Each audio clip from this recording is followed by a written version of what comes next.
नमस्कार। स्वागत है आपके अपने channel legal information law insights पर। मैं हूं एडवोकेट मुकुंद महाजन। हमारी विशेष श्रृंखला भारत में दीवानी वाद के 18 स्टेजेस के स्टेज 9 में आपका स्वागत है।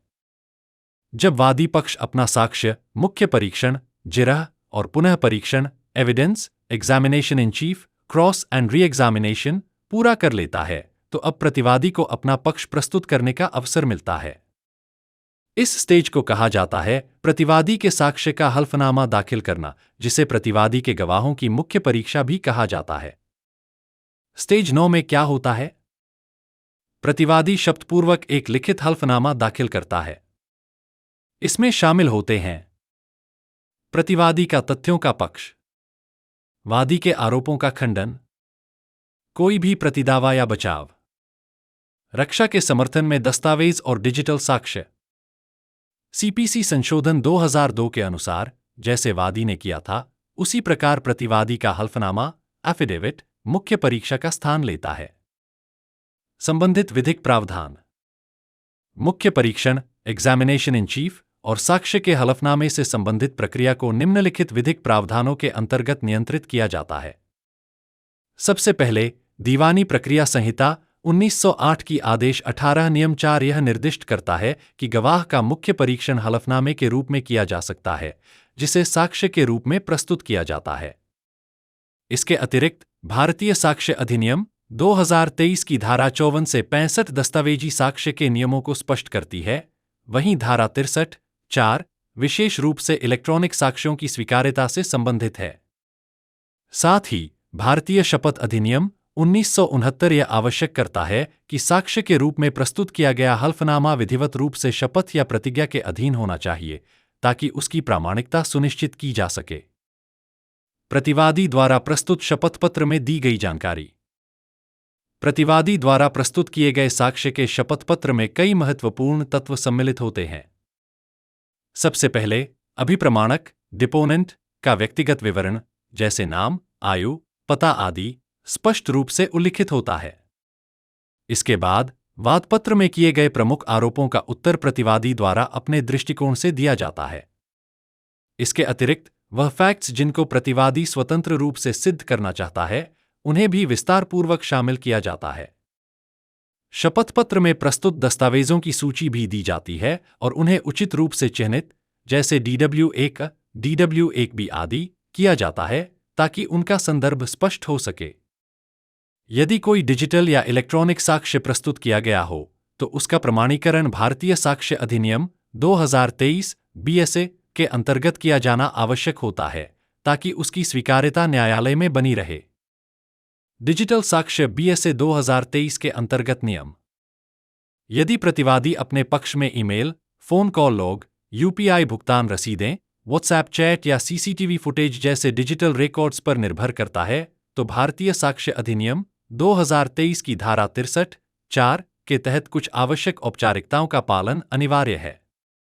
इसमें शामिल हैं प्रमाणीकरण प्रमाण पत्र, स्रोत डिवाइस का विवरण तथा हैश वैल्यू या मेटाडेटा संबंधी जानकारी, ताकि डिजिटल साक्ष्य की प्रामाणिकता और विश्वसनीयता सुनिश्चित की जा सके।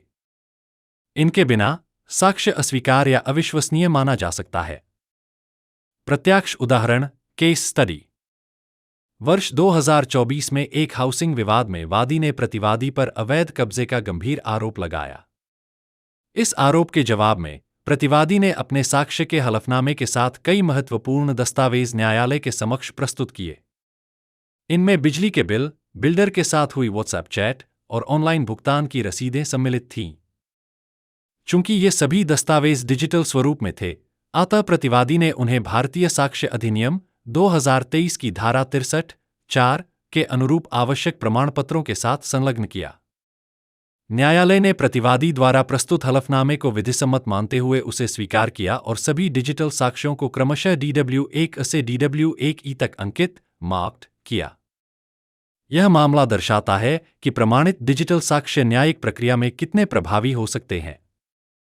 इस स्टेज में न्यायालय की भूमिका। न्यायालय हलफनामे को औपचारिक रूप से स्वीकार करता है। प्रतिवादी के गवाहों की जिरह के लिए अगली तारीख तय करता है। हलफनामे और संलग्न दस्तावेजों को क्रमबद्ध और सूचीबद्ध करता है। यदि हलफनामा अस्पष्ट हो तो न्यायालय प्रतिवादी को सुधारने का निर्देश दे सकता है।